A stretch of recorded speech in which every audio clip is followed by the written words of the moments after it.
TS EAMCET 2026 స్టూడెంట్స్కి అయితే చాలా మంచి గుడ్ న్యూస్. రీల్ని ఎండ్ వరకు చూడండి. రౌండ్ 2లో సీట్స్ అనేవి చాలా వరకు పెరుగుతాయి.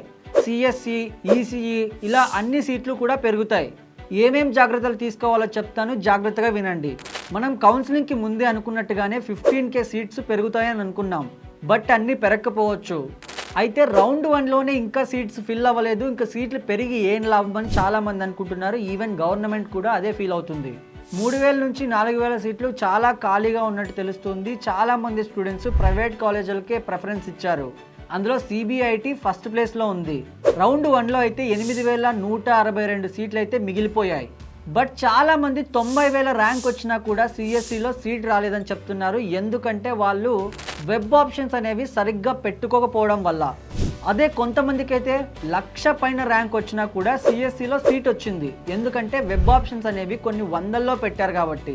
సో 1,00,000 పైన ర్యాంక్ ఉన్నోడికి సీట్ వచ్చింది, 90,000 కంటే ర్యాంక్ తక్కువ ఉన్నోడికి సీట్ రాలేదంటే వెబ్ ఆప్షన్స్ అనేవి కరెక్ట్గా పెట్టుకోకపోవడం వల్ల, ఎక్కువ పెట్టుకోకపోవడం వల్ల.